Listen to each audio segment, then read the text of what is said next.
Hi there. Do you find your results when interacting with AI models are not even close to what you expected? Do you feel you could do with some ideas and tips as to how to improve your prompt writing? If your answer is yes, keep watching. Hello and welcome to my YouTube channel, Learning Together with Robert. If this is your first time visiting me, thank you for being here. And if you're back, thank you very much for your support, because without you, this wouldn't make any sense. If you haven't subscribed, why not do it now and give us a like? Those of you who have been here already, you can fast forward to the main part of the video. I just want to say hello to my new visitors.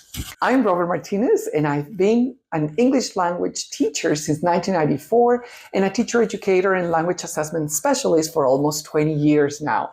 It's been an incredible journey, having lived and worked in 9 different countries. I'm a self-taught tutor and assessor, online moderator, a full-time director of studies, and a tutor on the IHCYLT course, teaching English to young learners and teenagers, and I enjoy being in the classroom both face-to-face and online. If you want to know more about my professional background, experience, and qualifications, I've put a link to my LinkedIn profile and a link to a video cartoon version of my CV to jazz things up in the description box below, so feel free to check them out. So today I want to share my next 3 ideas to help you improve your AI prompt writing. We saw some basic tips in the last video, and so today I want to see if you can remember which. I'm going to give you a few seconds, or you can pause the video.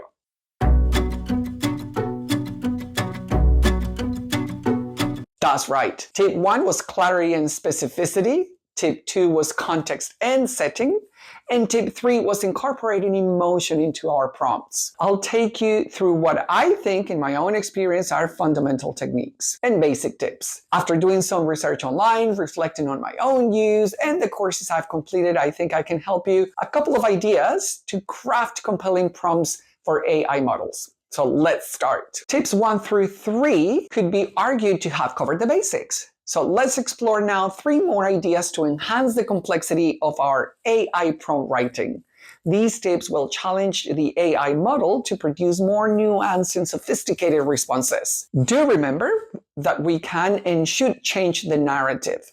Make your prompts examples of diversity, equality, and inclusion. Our prompts can deliberately include DEI elements.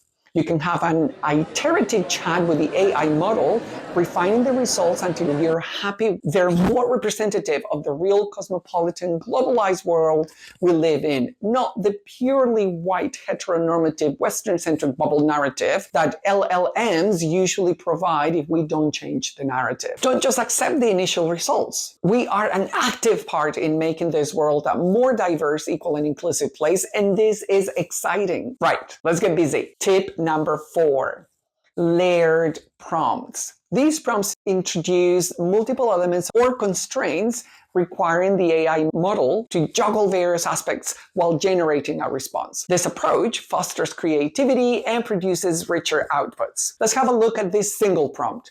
Describe a sunny day at the beach, as opposed to craft a vivid description of a non-traditional family picnic at the beach, where I can see a single parent family, a couple of 2 women with their children, some cousins from different races, ethnic groups, and cultures, incorporating sensory details such as the sound of crashing waves, the scent of sunscreen, and the laughter of children playing.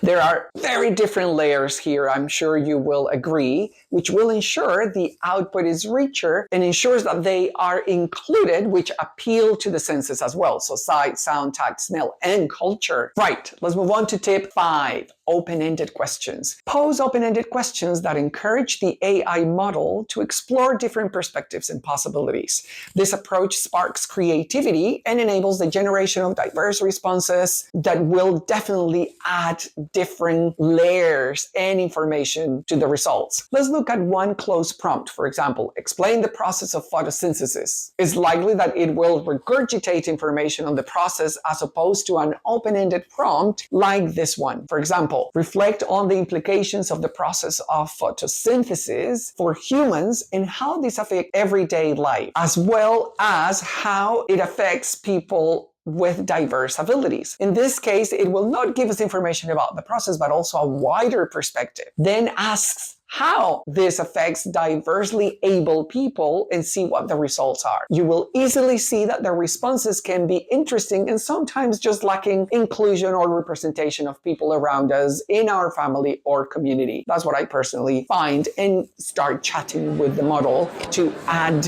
and elicit those examples that I want. And my last tip for today, tip number 6, experimenting with constraints. For example, setting word limits or stylistic requirements can yield unexpected and innovative results. Challenge the AI model within defined parameters to stimulate creative problem solving, for example. Let's look at one possible example. Here's an unconstrained prompt. Write a poem about love. What do you think? I think it's a bit broad, and results will probably be the same. If we ask instead, compose a haiku exploiting the theme of unrequited love between two men or two women, using only 17 syllables to convey longing and heartache. Then the result should be far more specific and in line with what we want, and also representative of everyone else. Okay, these are my free tops for today. If you have any comments or questions, do leave them in the comments box. If you missed the previous videos and tips, check the video at the end. And if you want to share any tips or ideas, just put them in the comments below, and maybe I'll include them in my next video. That would be cool, don't you think? Right. I'll be sharing more tips in the next video, so stay tuned and subscribe. And remember, learning is fun, and you don't have to do it alone. So let's learn together with Robert.